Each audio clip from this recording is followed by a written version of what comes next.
So one day, we're at some massive festival either in Belgium or Holland, 1997 summer, I think it was, and I'm standing there like, with a cup of coffee, like,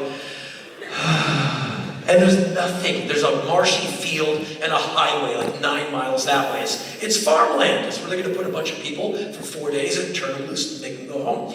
And so a man walks by me. It's utterly surreal. It's me and some man, and he's walking by, and around us is nothing. Behind me is all the buses and all the trucks, but in front of me it's just me and this man. I recognize him. It's David Bowie. David Bowie is walking by me, and David Bowie has been relevant to me since I was about 14 or 15, and I like those songs very much. Those albums work for me in a very big way. So I snap to attention, and I command my hair to stop growing, and I stop breathing, because I reckon if David Bowie hears my hair growing, or if he hears me breathing, he will fly away like a rare bird. And the snowy egret never came back to Chincoteague again, and it's your fault. So I'm just standing there, whoa, David Bowie is walking by me. I'm not going to run across the field with my right hand sticking out going, hey, I'm Henry Rollins, it's a big deal that you're meeting me, because I rarely comport myself in an acceptable way around people that I greatly admire, so I was just going to stand very quietly and watch Mr. Hunky Dory walk by. There goes Mr. Station to Station. So I started cataloging David Bowie. Hair, perfect. Clothes, perfect. Taller than I thought he'd be. Thank you very much. I don't need to meet him. I'm just going to stand here. I'm not exactly happy, because I'm not that happy of a person. I have like one crumb at the bottom of the bag of happy cookies, because a single cookie would make me throw up and die, but one crumb is about all I can handle. But I'm realizing the entirety of the happiness of that one crumb. I'm going to remember this for the rest of my life. The day that David Bowie walked by me, 20 plus years later, I'll be in front of a bunch of people in San Francisco telling me that David Bowie walked by me, and all of the incredibly switched on people will go like, your story sucked. You were the epitome of boredom. I want my 7 minutes back. And so David was walking by me like, who has the upper hand in this situation? I do. I'm surveilling David Bowie. Ha ha ha. I got you, Mr. Bowie. So David Bowie keeps walking, and I'm happy just to be kind of near David Bowie. I don't need to meet him. I just like to be there. He stops right in front of me. He turns to his left and looks right at me, and he points at me, and he says, ah, Rollins. I go running at David Bowie. I go running at David Bowie with my right hand extended like a lance, not knowing what I'm going to say when I arrive. Because if I say, ah, Bowie, that makes us peers, right? Like, good morning, Plato. Hello, Sophocles. No, it's not that at all. So I think I ran and went, ah! Oh! And he saw that I'm not handling the situation. And he said, Henry, I read something in an interview that you did last month that I found very interesting, and proceeds to quote me, back to me, multiple paragraphs. And I'm watching his mouth move, and I'm hearing me paraphrased coming out. I'm going numb. I'm like, I didn't say that. Sure sounds better when you say it. You read an interview of mine? And he said, I read all your interviews, you're a fascinating person. Now, last year in the magazine in Germany, you said this, and he quotes me again. On the outside, I'm like, okay, yeah, I'm taking this in. On the inside, I am screaming at the top of my lungs, shut up! Shut up! Because I don't want to die, but now I must. If you have read my interviews, my job is to now find the nearest highway, an oncoming truck. This is it. It is time for me to go. I don't want to go, but my potential on this planet has been reached. I did an interview. Mr. Scary Monsters read it. Time to go.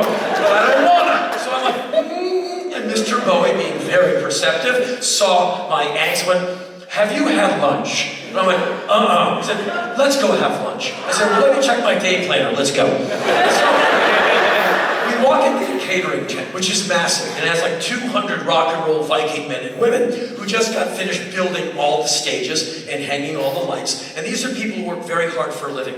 And so they eat hard. And all of them have like a leg of a deer. Like, ah, yeah. And like they don't even need words. So they're so alpha. They communicate with utterances and pelvic thrusts. Like, and David Bowie and I walk in and all conversation stops. You can hear fat congealing in braided beards. You can hear 1 pound of venison fall bonk from the mouth of some rock Viking builder person as they all go oog, which means it's David Bowie. David Bowie has been stopping traffic since like 1964. He is used to it. Everyone's looking at him. He does not pause. Good afternoon. Please don't let me disturb you. Enjoy your lunch. It sounded like a prison riot. Oh! It was amazing. So David Bowie and I select some food items, and we sit down to eat, and the entire place listens to what David Bowie is saying. And David Bowie is so switched on. It's like hanging out with a light bulb. He DJs. He goes to record stores. He goes to bookstores. He goes to museums. He goes to galleries. He goes to see movies. He's about the entire world. He's asking me questions about me. Henry, when does your next book come out? Like, shut up! You know I write books. I've read a few of them. You're very prolific, so I haven't read all of them, but I quite enjoy them. Like, stop it! Just stop it! Because I'm never going to recover from this. Like, you're going to ruin me. And he was absolutely amazing. And someone told my bandmates who I'm eating lunch with, and they come running into the tent, pretending they like me, with these fake smiles on their faces, and they surround the table. Henry, introduce us to your friend, my friend. I said, David, please meet Dopey, Sneezy, Sleepy, and he's one of them. How do you do? I'm David. They damn near fainted from the chocolate. And we all just sat there watching him eat, like, you sure do masticate good. And then he's looking at us like real weird. We're just like, he's eating. Wow, I didn't think he would eat because he's a vampire from another planet. And so he's looking at us like we're weird. He's like, okay, I'm done. So I'm walking away from the table. You can do anything you want, Mr. Bowie. You're so dreamy. It was quite an experience. And when he died, I was in Newcastle, England this year, and it hit me very, very hard. And I can't tell you what to do, like I said, but if you've never heard David Bowie's last record, for some reason, like too sad or think it won't be any good, this is not a grief powered hyperbole that informs my statement. It is really, really good. I mean, it is astounding.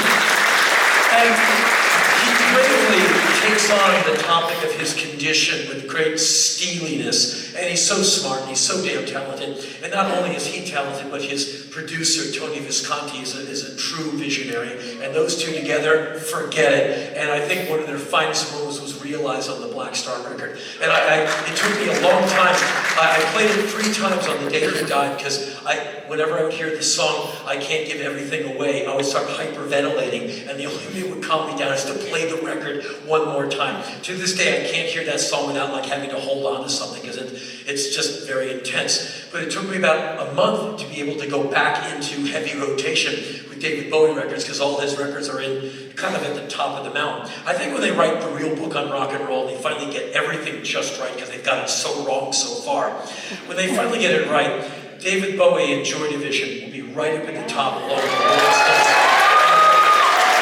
They're just 2 amazing bands, and in my opinion, they get lots of credit, of course, but they don't get enough for my liking.